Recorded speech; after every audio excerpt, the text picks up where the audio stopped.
Hello again, this is Brian Copeland talking. Welcome to another edition of Copeland's Corner. Got a great panel of comics. Today, Maureen Langan is back with us. Jackie Kashian is here with us, and Jann Karam is here. Welcome, everybody. Get everybody back. Hello, Brian Copeland. We're talking about the pronunciation. Oh, I just messed something up. Already I messed. I accidentally hit a button here, and hang on one second. You still look and sound good. Oh, it's okay. not you. There you go. No, I lost the camera. Okay, let's do this again. Okay, I forget where we dropped, so I'm going to start over again. 3, 2, 1. Hello again, this is Brian Copeland talking. Welcome to another edition of Copeland's Corner. Great panel this week. Maureen Langan is here with us. Jackie Kashian is here, and Jann Karam is back. Welcome, everybody. Good to have you. Thank you, Brian. And I probably shouldn't be smiling with everything going on in the world. It's just you better smile. It's there'll be plenty of frown time. Now's the time to smile, Brian. You got a hell of a panel. Frown time. Yeah, there'll be plenty of time to frown. There already is. It's like we're. This is not. I always send out topics in advance about kind of what we're going to talk about, and this is something off the top of my head. I'm just thinking about. Do you ever worry about how much longer we're going to be able to do this, to do comedy, to perform, to do podcasts that are critical of the regime? You know, I'm like in like a safe room is where I call this my fortress of solitude. It's kind of in a safe room off of my house, kind of like I'm in a bunker is what I feel like. Do you ever wonder about, is there going to come a time when we can't do this anymore? Well, you know, I have to tell you, Brian, I wonder because like one of the things that I have loved about America is that we live in a country where you can legally burn the flag. We protect your rights that much. I love the fact that we could do that here. Not that, and because of that, I would want to. Huh? No, I just said I love to burn flags. No, just joking. But the thing is now that they want, he wants to criminalize that orange piece of human crap. And the whole point of being an American is that you have the right to burn it. Now I want to go burn flags. I want to freaking burn flags all day. I just want to go around just lighting flags on fire because it makes me so angry. Burn the flag, burn the bras. I have to say that I'm also in a bunker, but it's just a very unpopular part of Los Angeles. So I should be pretty safe for a second. I do think, it will get worse before it gets to the worst. And then because I think the country literally has rabies and we need a sort of an Atticus Finch, and it might be Germany, it might be China, but someone's gonna put us down. Because which Atticus Finch are you talking about? To Kill a Mockingbird, Atticus Finch, the hero, or the Ghost Set of Watchmen? Atticus Finch, who was like a Klansman or something. In the TV show Watchmen, was there an Atticus Finch? No. The prequel, the book that Harper Lee wrote first and didn't publish. No, nobody's ever going to read that. Did you accidentally read that book because you wanted to be full of rage? It went to number one. I don't read it. But no. Right. You heard that it was horrible. Yeah, I don't know how she fixed it or what realization she came to. I mean, I understand that if institutionalized racism isn't working, you got to go straight to fascism. If it's not enough for you to have institutionalized racism, you're just like, well, there's going to be some white people collateral damage. And, but we're going to get all the brown people. And it's a real shit show out there, Brian. I think we all know. It's funny you mentioned, I do a show about Trump called The Great American Shit Show. It's 4 monologues on life in the age of Trump. Jann, you were very outspoken. Oh, was I? You were more than outspoken in terms of what you do with your stand-up. So, I mean, do you ever worry about, let me ask you this. I'm asking you this, have you ever had any blowback? I mean, since we've been dealing with the current climate in terms of things that you say about women's rights and women's bodies and so forth. Me? You. Blowback? No, I don't say enough to get blowback. I don't think I feel like I'm not in the situations that we're in now, and I kind of succumb to it because I don't get that many platforms in which to speak, like, on the road or little comedy things, not little, but I always feel like it's clean comedy. Don't be political. They're really like everyone's in on this whole indoctrination of dampening us and getting to us to accept this, that you know how they say like the Dems aren't fighting. Why is everybody taking this lying down? I know people are protesting, but there seems to be nothing that, all Trump's people and the Republicans, they're just like really lying down and going with it. Like they're getting off on the power. They're all part of this thing where it's like, oh, we can do this, and they're really taking over, and we can't. It's hard to stand up, and everybody's going, I can't stand up. And like I So said, are you? I have a question, Jann. Are Yeah. you? So you're changing your stand-up? You're not doing jokes? No, I'm not changing it, but I feel like the demands are don't do anything political. This group doesn't want, and so I'm slow. I kind of succumb, but I think it's great that I know, because you do lots of shows with Maria, and you have that kind of place. No, I don't do that. I mean, I do some shows with Maria, know, but I but do a lot I'm of not shows of my saying- own, and I know. do a lot of just shows. And Yeah. if we don't, I mean, we're essential workers. I genuinely believe that right Well, now. that's a great way of putting it. Yeah, That's I a agree. great way to put it. All right, Well, now I will give you a pass, and here's the pass that I'll give you. And we've all done this, and then I'm sure we've all taken a corporate gig. We have all yeah, we've of all course. done a show for for some company or some big law firms, holiday party or something where you can't do that. I did some stuff for a Rotary conference. 500 people, and they were, I got a wonderful audience, but you got to be careful. It's not enough just to, obviously I'm not going to drop F-bombs, but they don't want anything political, anything, but just in Right. terms and so we're all guilty of that. That's not But that's different, I think. That's playing in the Yeah, audience. that's different than doing the 10-minute, 15-minute showcase shows in whatever town you're in, and sort of the road stuff where it's your show, I mean, granted, you have to make it funny, and it's very difficult. Yeah. Yeah, but Because it's so scary. yeah, I was just gonna say, I just wanted to add in my own defense of what I'm saying. I don't want to incriminate I'm, completely capitulating but the message seems to be no political, don't be political, don't, because of that's the whole, what's the word, being woke and all that, don't offend and don't be political and make sure it's clean. So I'm just saying there's a big message out there. Yeah. Also, too, I can't speak for Jann or for Jackie, but I do know for me, one is getting booked when you're a woman of a certain age. That's one thing, trying to get the bookings. And when you do, I speak freely. I don't even give a crap anymore because I hate people. I don't know. Are we still on this? No, but I speak freely, but there has been backlash, and I might have talked about this on your show before, Brian. I made an innocuous joke. I said that Trump, when he was caught with a stripper, I would have been more shocked to have been caught with a book. A woman stood up and went, F you. And she goes, that's my president. I go, honey, even if you had all your teeth, he doesn't want you.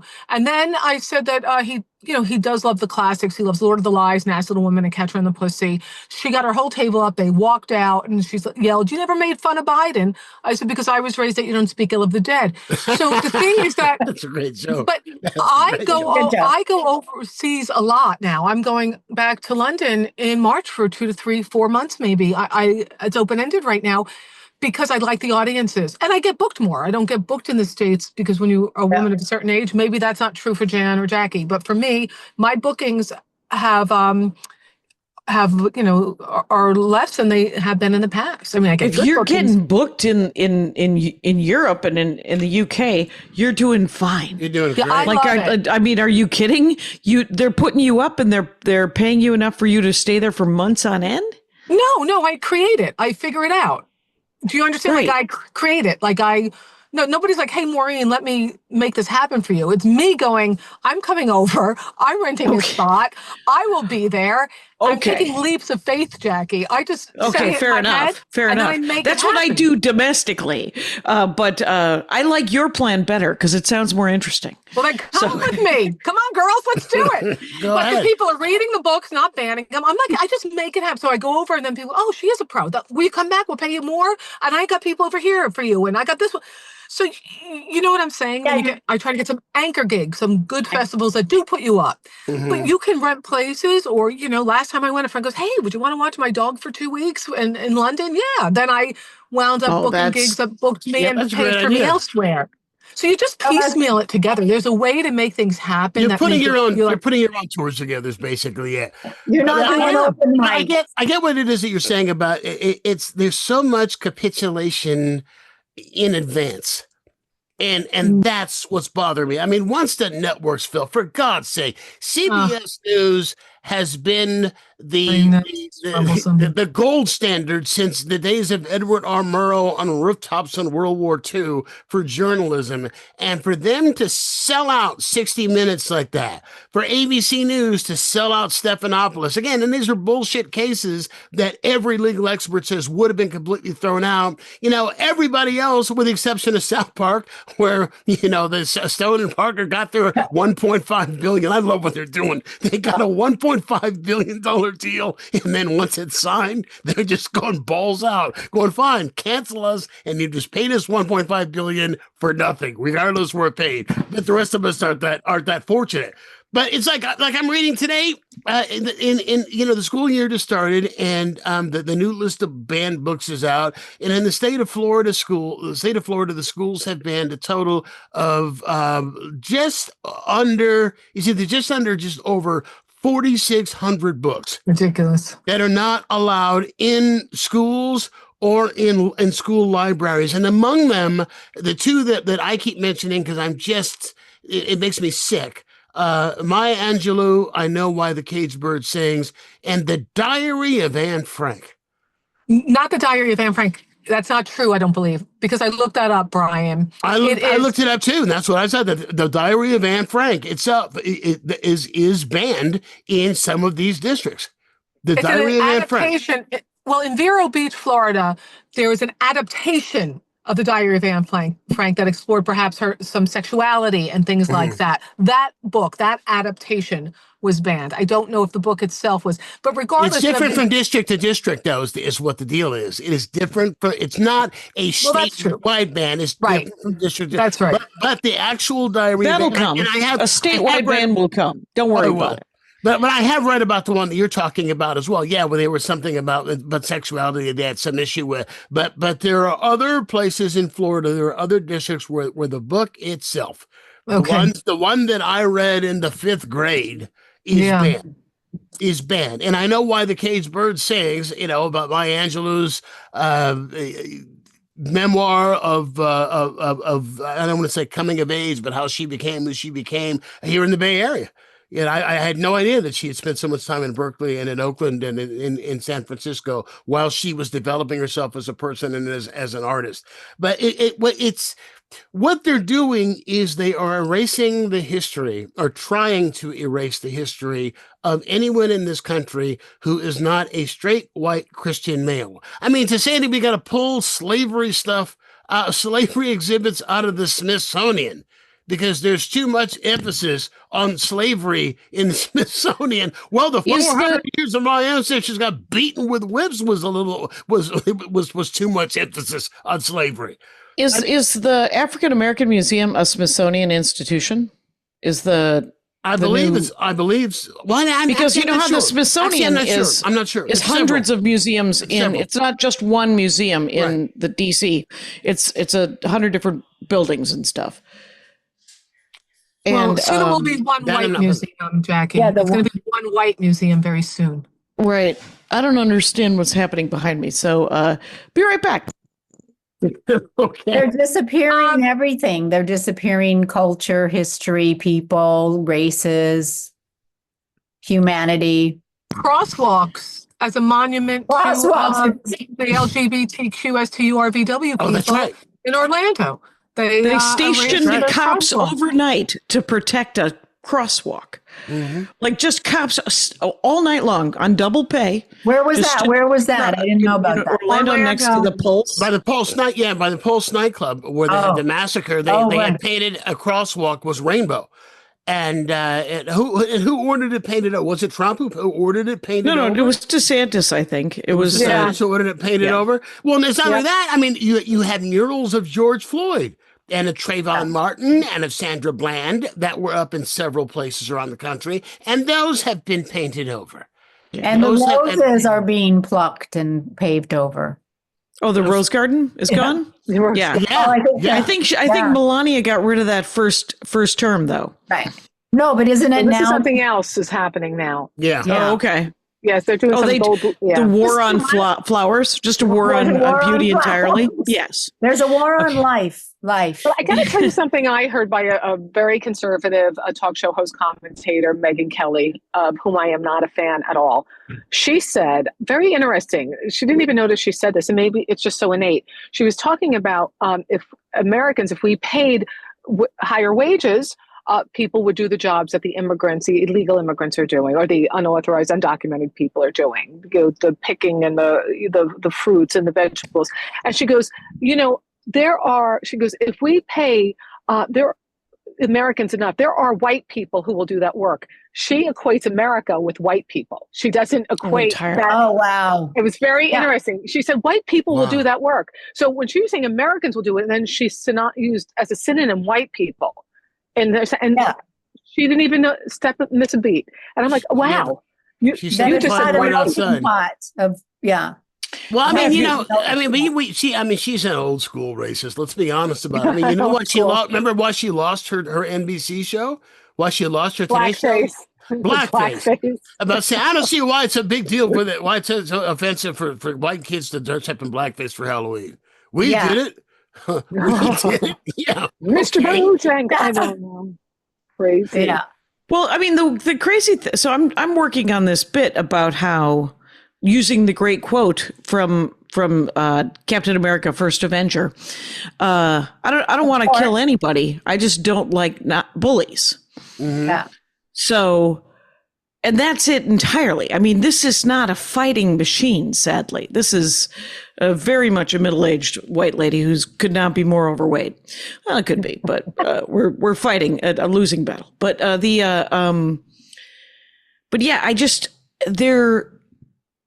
it's hard to stand up in, like, you're just like, well, if we all show up and we take out these ICE guys in Los Angeles, where they are actively, I mean, this was just a test, right? Los Angeles was a test, but before we were a test, Minneapolis was a test, and Portland, Oregon was a test. Okay. So, and now it's going to be 17 cities, and we don't know if all in blue states, by the way, all in blue states. You know, none of the red states. You know, 8 of the top the places that have the most crime are located in red states. 8 of the 10. However, it's only blue states where we proportionally, because they don't have any people in red states either. So they're just a bunch of goony birds who just got hit by a shovel too many times. I have some rage. But I wish, but I don't know if we all. At one point we will. We will show up, and because they've turned themselves, first of all, the ICE guys have turned themselves into stormtroopers with their masks and their hoods. Yeah. Yep. And the last time I'm like, when was the last time you mourned a stormtrooper, you idiot? Stormtroopers are cannon fodder. Anyone can kill stormtroopers, and you can just say, oh my God, they killed stormtroopers, but no, they don't have names. The only guy who's ever had a name was Finn, and that's because he left the stormtroopers. You know, everyone who left the stormtroopers is a person. Everyone who stayed a stormtrooper is expendable. It's a robot. Hey, let me ask you about this. Speaking of which, because I'm thinking about Dean Cain. About Dean Cain joining us. And I guess there's videos. I haven't seen the videos of him training. Oh, you didn't get to see that? No. You've seen it? I haven't seen him yet. Are they hilarious? Well, it's only a minute and a half of him just it would be like watching me trying to climb over a wall and go through a tunnel. He is a 60-year-old man. He can't, no. And he's not taking the same steroids that RFK is taking. He's eating taquitos and you know, the guy's an idiot. But it's gross. It doesn't look good. I brought this up. This is interesting because he is not really an ICE agent. He is an honorary member. They made him an honorary one. So all of this is bullshit. It's all PR. Right. Well, he's a PR guy. He's a PR guy. And they're supposedly paying him. But these guys, the ICE agents, by the way, are not getting paid yet. They're just living on per diems. and they're supposed to get these bonuses and they're supposed to get all this money. They're expecting to get money from a guy who doesn't pay his electrician. You know, are you out of your mind? That guy's never going to pay you, and your family's never going to mourn you, and they're never going to mention your name, and you really have to rethink what you're doing. If what you're doing is so great, and if what you're doing is so American and so patriotic and so noble, then why are you covering your face? Why aren't you wearing a nameplate or a badge or something with a number on it, like any other law enforcement agency, or law enforcement officer anywhere in this nation? If what you're doing is so great, why are you hiding your face? Is it the Proud Boys? Are they the Proud Boys? Oh, they're definitely the Proud Boys are in there. Yeah. The Proud Boys are in there. Every time you see one of those, Sharon Houston is a local. I love her. I love watching her. Yeah. Right. Her Instagram is extraordinary because she's down at the courthouse every day filming the ICE guys with their helmet. Yeah. With their bike helmet on. Yeah. And she's talking about tattoos the other day, and you could see their white supremacist tattoos on all of these guys. Lord. Because it's 95 degrees here. Because the earth is also trying to kill us. And I'm starting to root for the earth. I root for the earth too. That's a good joke. Sure. Yeah, keep that. Absolutely. Even though I'm still using the earth. Yes.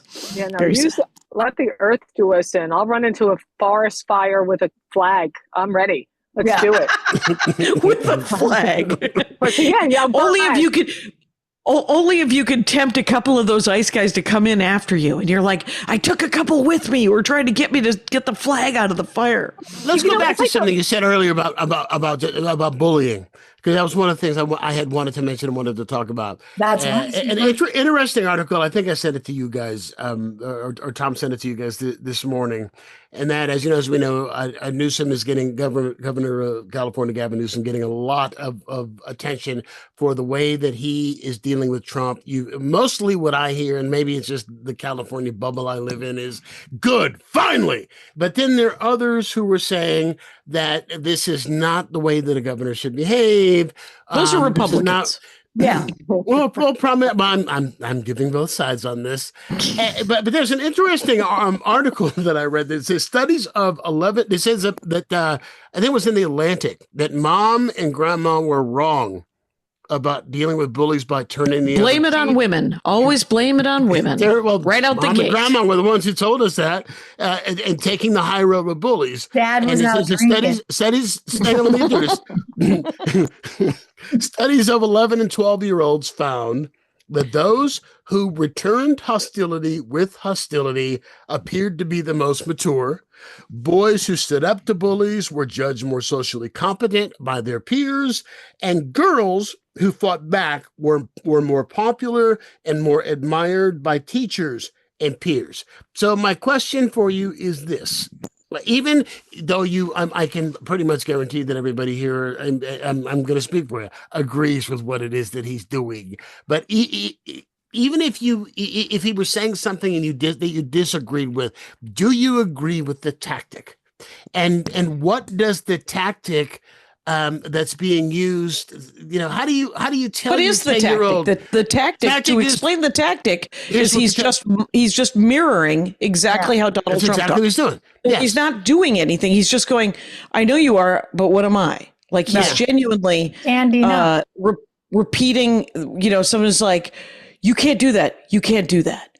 You can't do that. You can't do that. It's just back and forth with that, which seems to be working a little bit. It's driving him crazy. But my question is this, and that is how do you tell your 10-year-old not to behave that way when you got the president and the governor of the largest state doing that? The 10-year-old after the Marco war. Rubio. I mean, that's what they become, right? I don't know how to tell them because it's out of control. You got to do something. You got to stand up. And I think the days of Michelle Obama saying when they go low, we go high. That's what we've been trying to do, right? And it's sad that politics or this climate, it's become sports. It's a sports game now. It's like football, pitting teams against each other, and branding and marketing and hats and T-shirts and gold coins and Bitcoins and sneakers, gold sneakers. The sneakers, yes. Universities Well, you It's know what, though? constant. I think you say to your kid, you say, look, Newsom's not a bully. He's standing up to a bully by pushing back the same way he's being pushed. And I would also say, you know, who's behind that? A 29-year-old brilliant woman, the head of his social media in his press office, Camille Zapata. She's very savvy. She went to school in Santa Cruz. She's in grad school. She's a brilliant young woman who's saying, listen, I know the social media terrain. Let me go and run with this. Everything goes through legal. Before it's posted. I love her. She's a brilliant woman, and she's the one behind all of this. So I wanted to give her a shout out. And she very much should have.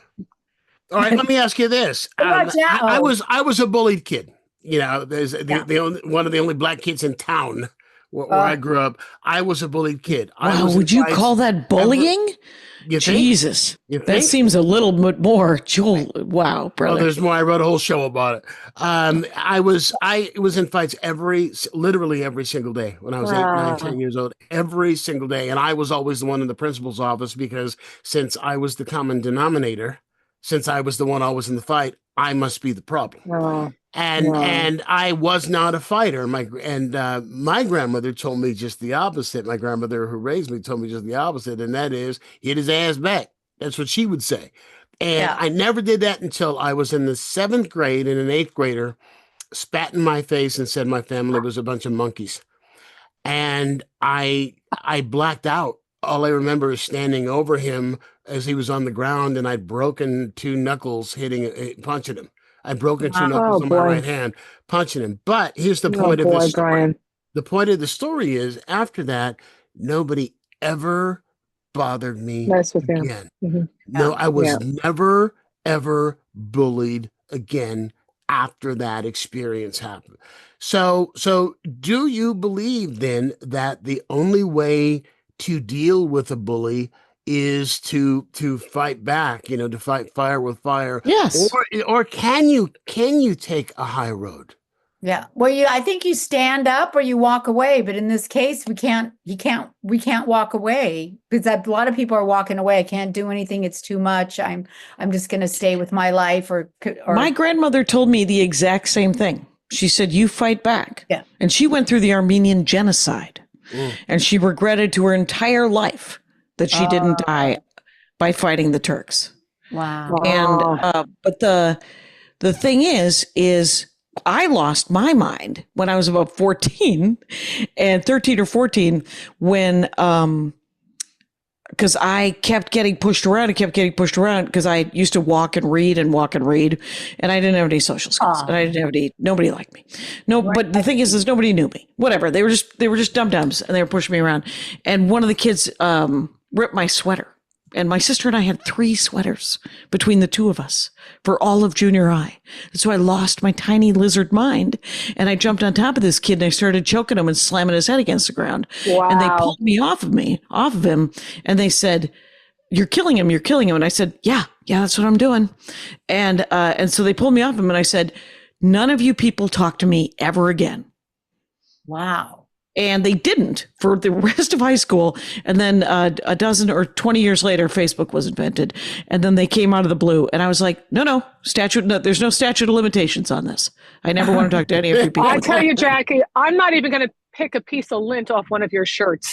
I'm not doing anything to upset you at all. We were poor, but we weren't. I mean, we lived indoors. How poor? There's poor and there's poor. We lived indoors. I was told to fight back to my bully, but it was my father, so I was a little intimidated. But here's the deal. I have 5 siblings, and my one brother is 10 and a half months and 1 day older than I, and he had some slight brain damage, so he was mainstreamed in the schools, but you would see him go, oh, he's a little odd, he's a little strange.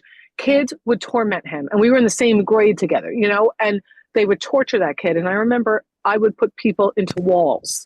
I would grab them and put them into a locker. This football player, Gennaro, was mocking my brother with the cheerleaders, and I just went right through, and I go, and I just pushed him. I go, you want to mess with somebody, mess with me.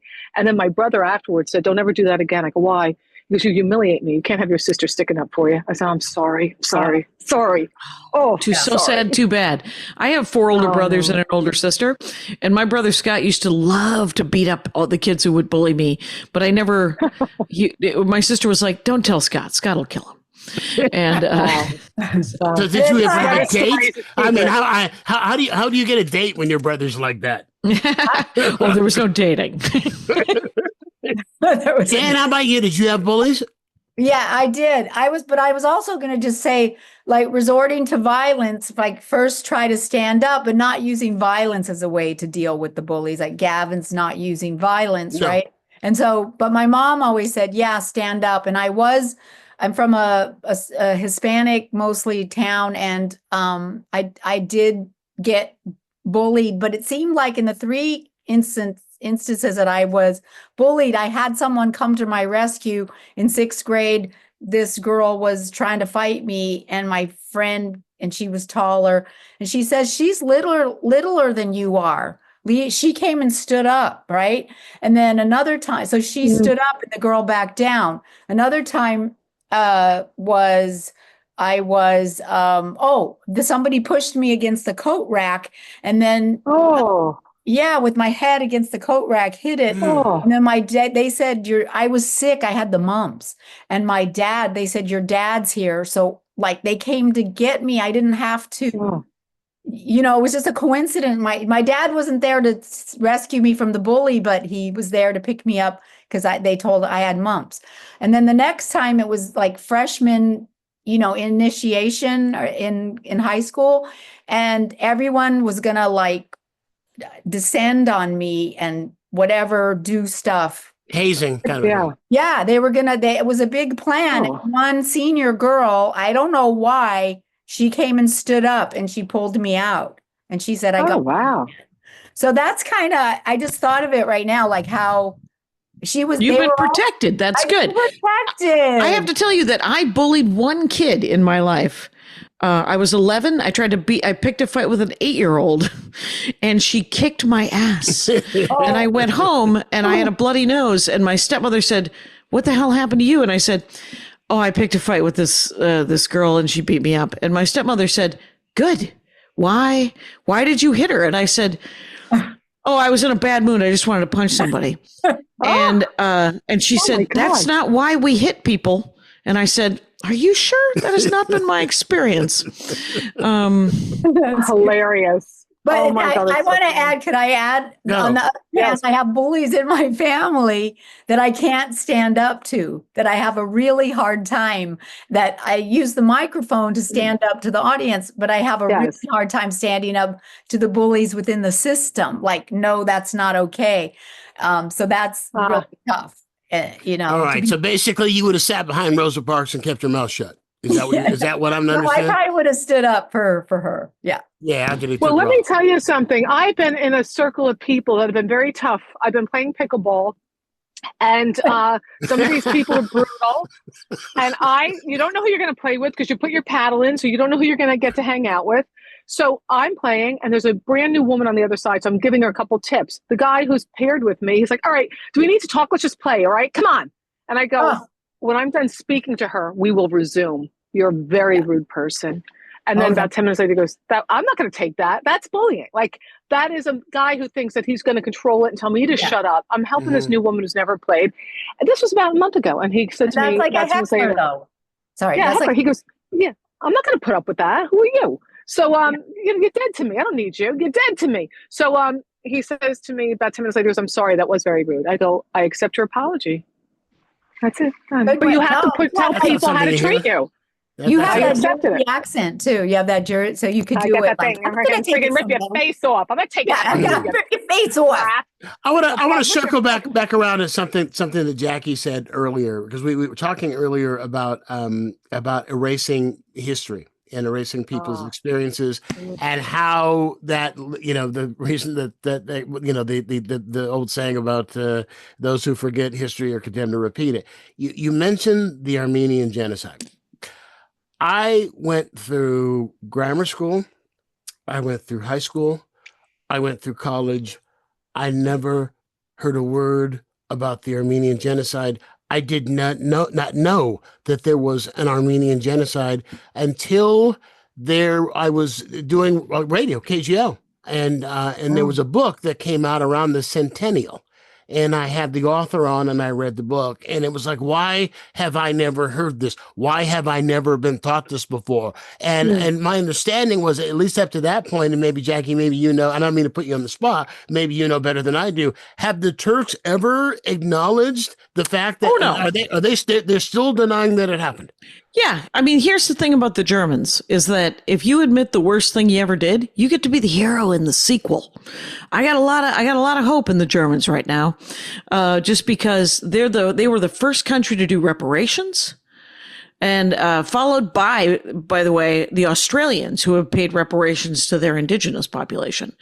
And but the Turks, no, and the Turks have taught every generation that the Armenians just wanted to leave, in a long line with marching through Syria and dying. But and it was 1.5 million people died in the Armenian genocide, and nobody had ever heard of it. And then when I came here to Los Angeles, because I'm from Wisconsin, people in Wisconsin thought Armenians were a Baltic swordfish.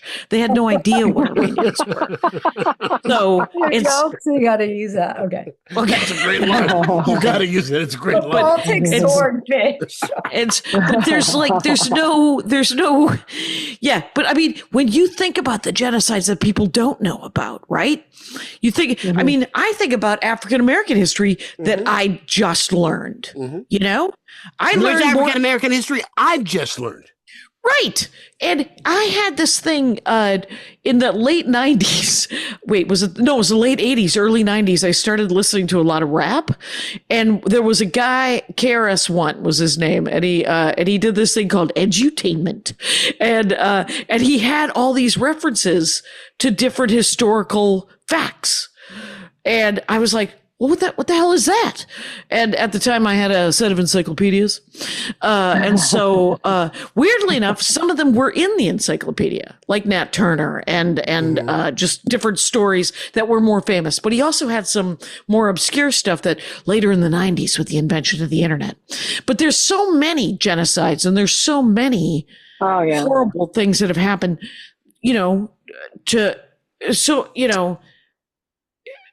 yeah, I'm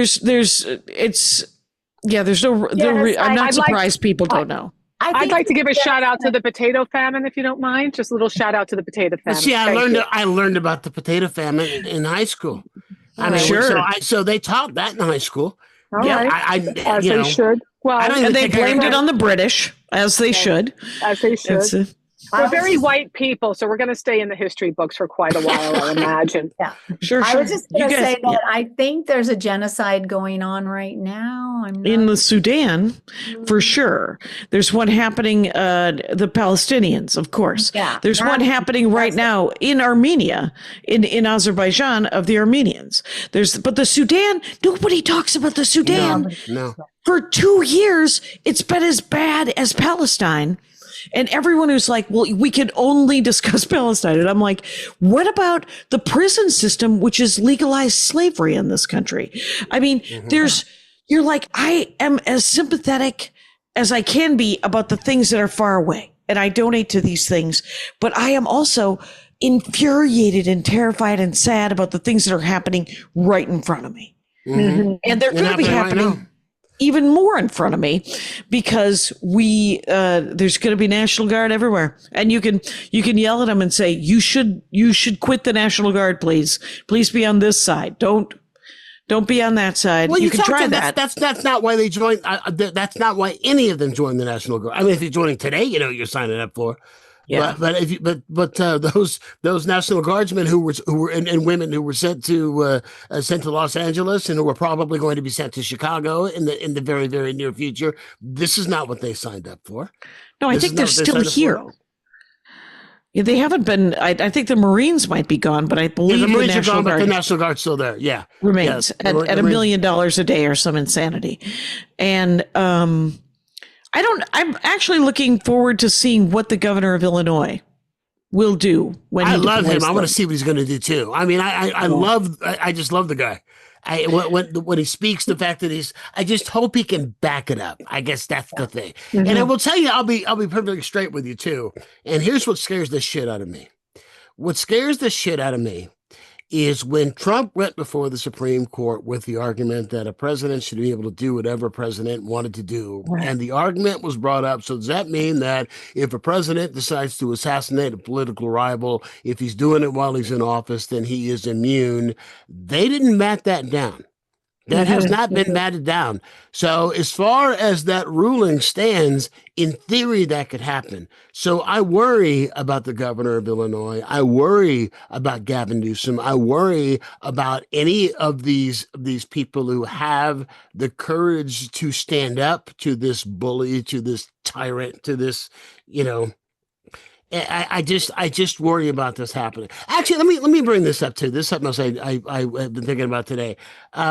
There is, and it come to find out that this isn't true, but there are a bunch of posts, thousands and thousands of posts across social media over the course of the last, say, 48 hours, saying that there's an episode of The Simpsons where, in the past, the Simpsons predicted Trump's election, like to be president, like 10 years before it actually happened. And supposedly there's an episode where they predicted that he dies in August of 2025. Now, I looked it up. I did some research. It's not true. There is a Simpsons thing done, but it was a fan fiction thing that was done, but still a couple of years ago. Point is this. I have literally seen hundreds of people who are posting, yeah, let's pray for it. Let's hope it happens. I can't wait. This is what, and I mean, I haven't seen one where anybody said, oh, that's a horrible thing. You don't say that about anybody. You don't wish for anybody's death. So my question to you is, guys, I'm not even sure what the question is. I mean, how many days? The question is, how many days are left in August? That's the question. 3 points, Maureen Langan. That's it. Sorry. Congratulations. Congratulations. You won the internet today. Congratulations. You won YouTube today. Congratulations.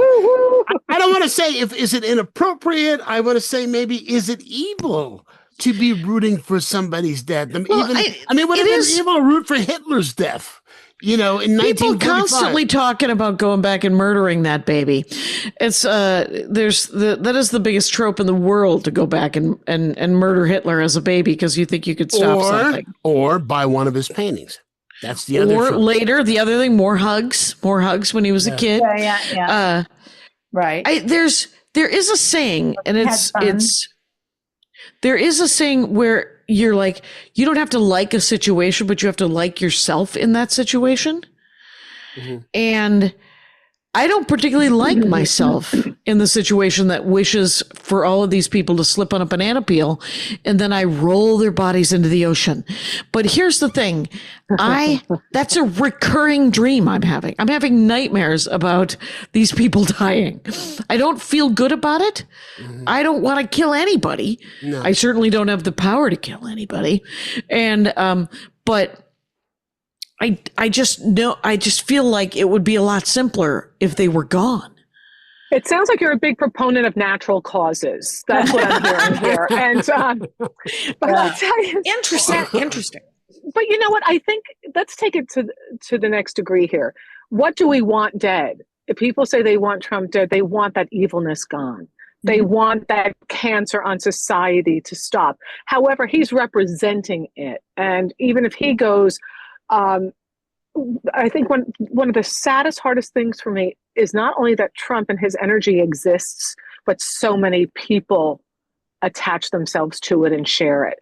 So I think I'm looking for that shift to come. I don't know what that's going to be when the people who believe in rights for minorities and women and LGBT, and we don't want to do like a rugby scrum and take brown people and pin them to the grounds of cities in America and separate children, when we want more humanity, when empathy, compassion, when those kind of things can come more alive. That's what I want more to come more alive in our country. And sadly, it's being just pushed under. But I think I'm hoping to God that the numbers of us will start to bring that back, and that will become the majority. But do we just wait, or do we have to go stand in front of these people? Like, I don't know. I don't want the pussy hats. I'm not into a pussy hat.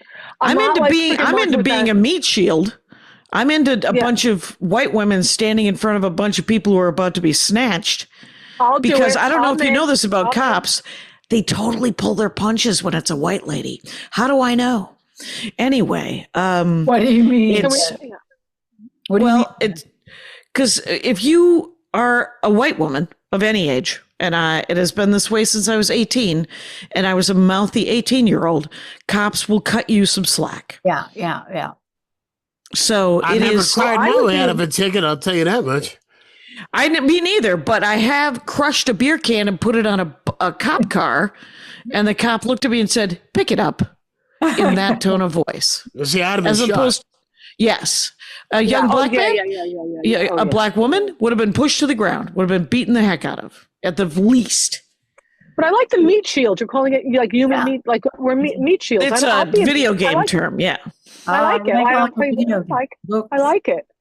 So I wanted to say that in Christianity, it's a sin to even think somebody to die, right? And Buddhism is I don't think so. bad karma. No, that's what Christianity says. Who says? Where does it say that? That's what they teach, that thinking somebody to die is a sin. I have Really? not. I am a Christian. I have actually never heard that. Okay. And I'm Well, a it's Catholic, so I really know nothing about Christianity. immoral. whatsoever. You know what you're told. It's immoral to think. Kidding, Um, kidding. Yeah, it's immoral to think that someone should die, right? And You you don't wish and you someone believe dead, that? you know. Do you? No, Yeah. Do you I'm believe not- that, Jan? No, I don't. I'm not saying that. I'm saying that's the conversation. So what do you want to do with that? Yeah. And well, I was just talking about the different points of view about wishing somebody could die. This is what I just see. Man. the exact subject. We're playing You're with just that. repeating the exact subject. Okay. Jackie and Jan, I see a sitcom where Jan, you're the patient and she is the therapist who puts her patients on the defensive. Yeah, so what do you think about that? What about that? All right, so really, you think that's okay? Is that all right? How does that make you feel? You know, I will. We'll go with you on this subject, Jackie, and that is that Manuel Kant said that it goes against moral duty. Okay, there. Now argue. Now I will go. We'll go with you on this, and that is that I can't go there because I wouldn't like myself very much But that's the to thing. wish that on anybody. I can't. Aside from the Right. fact that even saying it out loud, I don't know. After what they did to Kathy Griffin, I don't know if the fact that we're saying this on a podcast means that even saying even having this conversation doesn't mean that the Secret Service is going to knock on somebody's The door. closest they've come to attacking a male comic is Colbert being canceled. And he's not even a stand-up. He's just a TV personality. But Well, male Smothers, comics, go like back- there's no go back Mark further. Maron, there's no Bill Burr, there's no. I mean currently there's Currently. Rosie O'Donnell and Kathy Griffin, and but Bill Burr and Mark Maron are being lauded for things that women comics have been Jon saying Stewart. for a decade. Jon Stewart, he's also not being crucified. No, we can't. But, None of women are mouthpieces, right? You're a mouthpiece, Jackie. I'm just a couple of holes in a haircut. That's You're- legally what I am in Really, several that's states. pretty sexy right now. Hilarious. Oh my gosh, she's so funny. It is interesting though. It does take once a guy says it, a white guy, it gives credibility. So once like white men come on board with women's rights, I'm not even talking about the bro show douchebags. I'm talking about liberal-minded, smart guys. Once a white man says women need to have these rights, then people get on board. But when women say it, they have to have the backing of the white mainstream man. It's true. I will It's like agree. getting a credit card in the front. I will agree with you with one exception, and Yes, the please. one exception is Hannibal Buress. Because Oh. you had women for decades say that they had been raped by Bill Cosby, and nobody listened, and nobody paid any attention until Hannibal Buress Buress. in a Okay. throwaway. He's And still right. He's still a swinging dick, though. So I Is he mean, it's really? still a guy saying it Oh, instead of. right. I'm like, yeah. Oh, I do not know the size of Hannibal Buress's penis. Like, That And is, we do not know I if it swings. You don't know. You don't know. I if it assume swings. it's When I went, that term comes from when I went to Saudi Arabia and Oman and Africa with April Macy and Alicia Cooper and Vargas Mason. And Vargas Mason got hit day 2. He got hurt himself. So the 3 of us wandered around the Middle East for the following 10 days without any swinging dick in front of us to clear brush. And I was like, and April was panicked the entire time. She was like, is it safe? Is it constantly safe? And Alicia Cooper is going up to soldiers, borrowing their phones so she can use the internet. So the big spectrum. Anyway, just a fun fact. All right. So while we're talking about men and women, so you can segue anything to anything. Yeah. The first story that I sent you guys, and I have to be really careful how I present this and what I say my opinion is on this. In Texas, you have I was going to call it a trend, but it's not a trend. It's an actual movement where there is an anti-choice group called the Texas Right to Life. And they are tapping into a network of crisis pregnancy centers and support groups looking for plaintiffs, men, to sue women they have impregnated who have had abortions. And they are saying that that they are traumatized. And in one case, you had a situation where a guy got a woman pregnant in Texas. The woman got the abortion pill because there are abortion doctors in several blue states, not abortion doctors, forgive me, healthcare providers in several blue states who will mail and PlanCpills.org. PlanCpills.org. Well, Small ad for PlanCpills.org. Well, she never told in this case, the woman never told the man that she was pregnant. She got the pills from a doctor in New York, took them, he started to hemorrhage. He took the hospital, started to hemorrhage, found out what had happened, found the pills, sued the doctor in New York from Texas, and won $100,000. Now, New York refuses to enforce it because there are a number of blue states that have shield laws. Well, it's because it's a cash grab and it's a control women thing. It doesn't have anything to do with babies. No. It doesn't have anything to do with people. It has to do with, I got to control your holes, what goes into it, what comes out of it. And if I can't control those holes, I got to control the whole woman and I got to somehow punish you. I'm going to kill you, mostly. I'm going to stick you in jail for this. I'm going to watch you die because you're having a miscarriage and you're pregnant. But 1 out of every 5 pregnancies ends before the 12th week, naturally. But also 1 out of every 5 women can now die because they can't get medical help. You know what? And I should have seen this coming. I was naive in believing it to begin with. But what's the main argument we heard about abortion during the 5 decades of Roe? That it was about states' rights. It was about the state being able to decide what can happen in that state. So if that's the case, it was all a lie, because why are they doing everything they can to try, the red states who have banned women's health care, doing everything they can to try to make sure that the blue states have to do it too. If it's about states' rights. It's part of the takeover. Yeah. Go ahead. Well, they want fetal personhood. They want the fetus to have the same rights as a full-blown human being. And as a woman who's had 5 miscarriages, and each one is different, so the medical needs to each one was different. But I'm telling you this because people don't talk about it. So forgive me, Brian, if it makes you a little uncomfortable. No, but I go think ahead, it's please. important. It is important. One of my miscarriages, and it's hard to talk about because it is a little jarring. But sometimes there's a sac. Once there was, 4 times there wasn't. So meaning it breaks down and you expel it from your body. But the sac came out fully, and I'm like, what the F is this? And it wasn't a baby, it's a sac. I named it Felix or Fetus the Fetus because I have a sense of humor and that's how I deal with things, and brought it to the doctor. But it was Felix or Fetus the Phyllis the Fetus. I was like in the Tupperware, and I'm thinking, it was very eye-opening to me, literally, because it's not a baby. It's a gray sack of matter. And, I was raised Catholic. I understand why people don't want to have abortions, and then they shouldn't have one.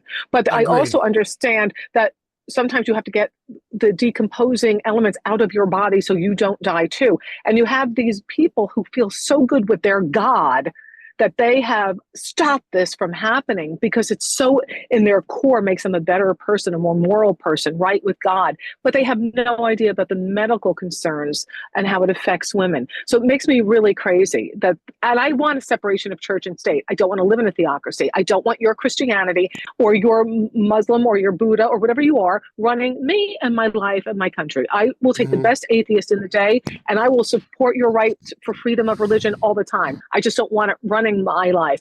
And right now, that's what's happening in America.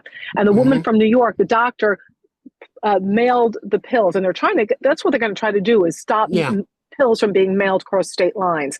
We got to do something, people. I don't know. I performed in Texas. PlanCpills.org, by the way.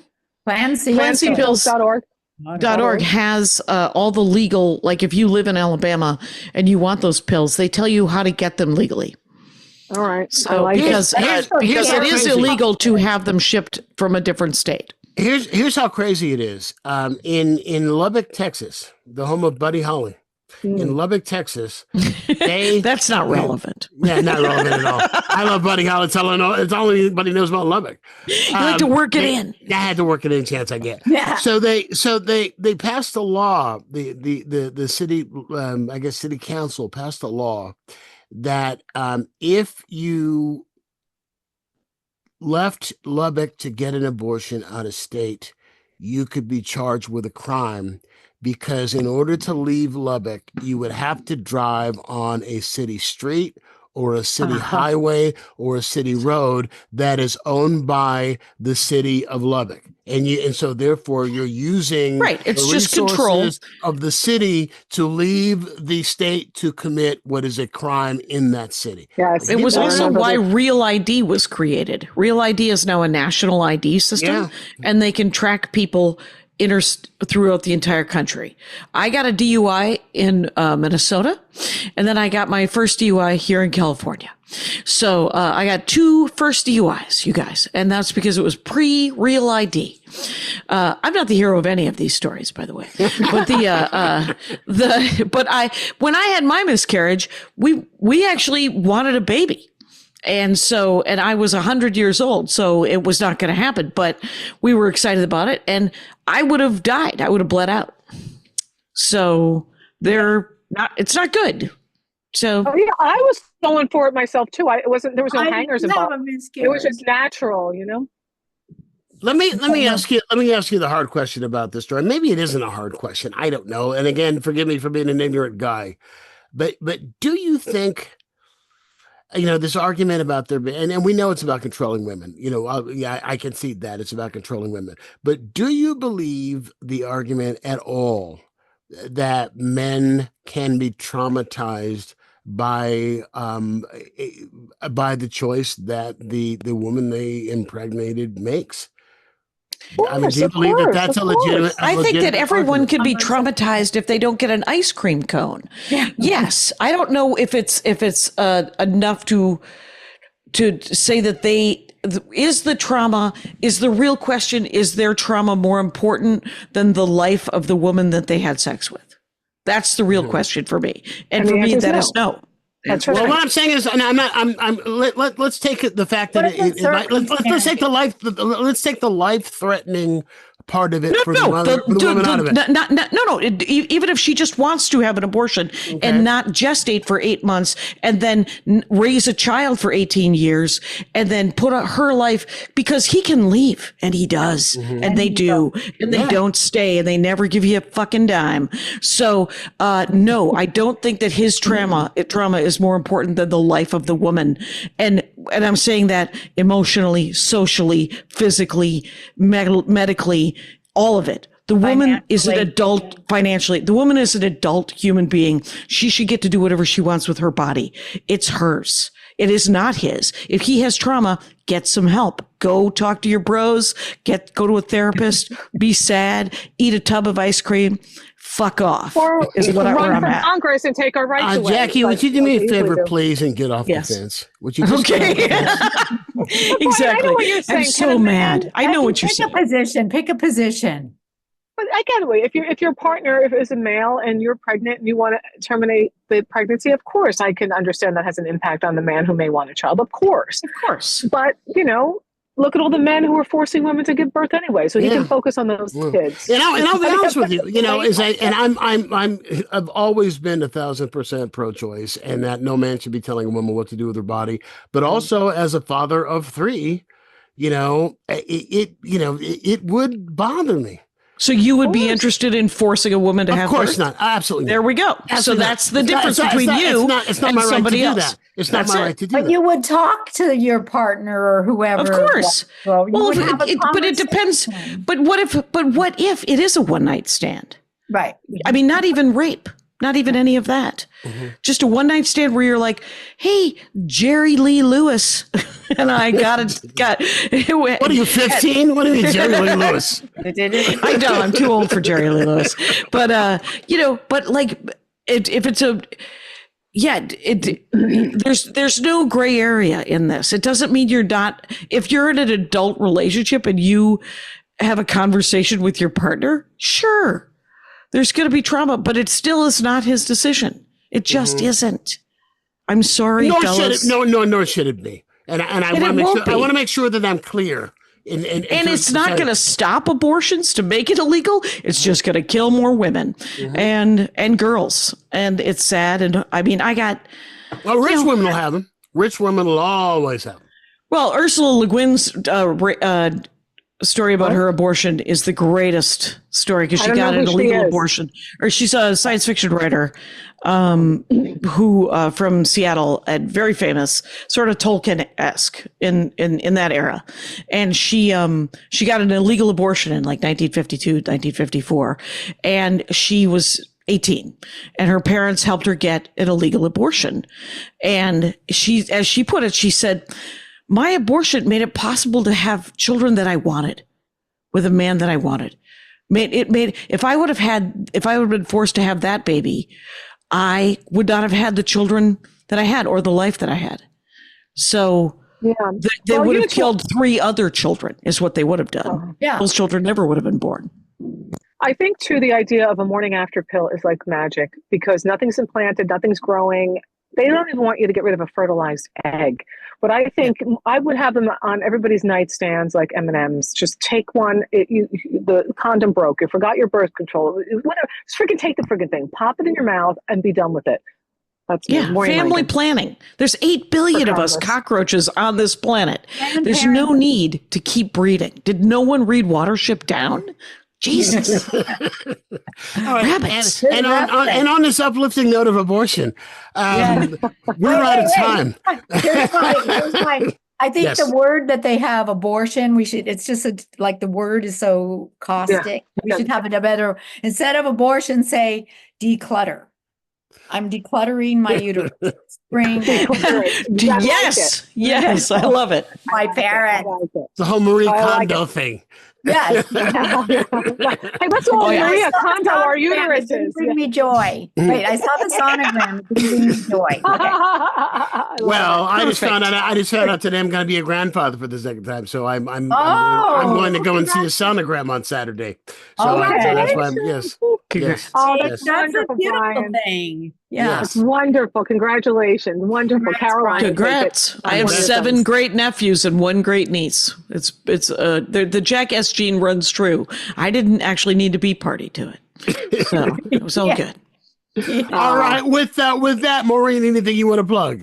Yeah, have people follow me at Maureen, Langan on Instagram, social. That's all that matters is you have to follow people on social media and watch out. I'll be around the West Coast, East Coast, back and forth. So, In London. oh yeah, in the new year. London, London. Ireland. We're doing it top of the morning to you, for fuck's sake. Yes.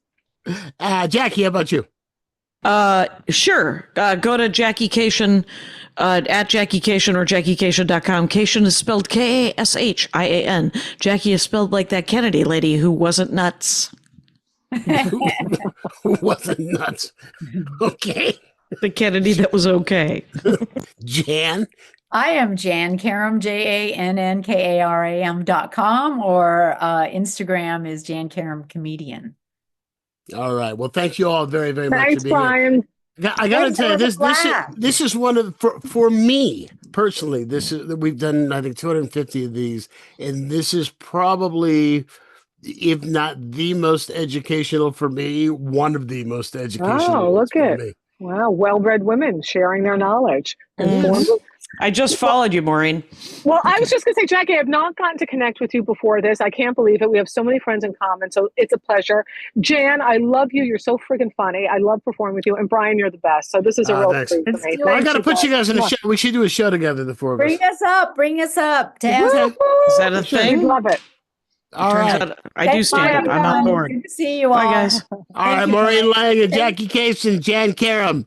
Thanks, That's going to Tom. do it for us. We'll check you out next week. If you like the show and you like what it is that you saw or that you heard, there are several ways you can support us. One of them is if you are listening, go to your podcast provider and leave us a 5-star review. That does help people to find the show. Please tell your friends, send them links, tell them about what it is that we're doing here and what it is that we talk about while we're still allowed to talk about these things. If you're watching us over YouTube, please subscribe. It doesn't cost you anything. Subscribe if you're listening too. So that way it just shows up in your feed every week. We drop on Thursdays. We record Wednesdays. We drop on Thursdays. If we get a few more subscribers over YouTube, then we can start doing this live, which I'm really looking forward to, because then we can actually have you participate with your questions and your comments while we're having our conversation. So go to YouTube. If you're watching us over YouTube, be sure that you subscribe. If you've never seen the YouTube version of this show, please check it out. You know, it's just what you're hearing on audio, except you're seeing us do it. And make sure that you subscribe as well.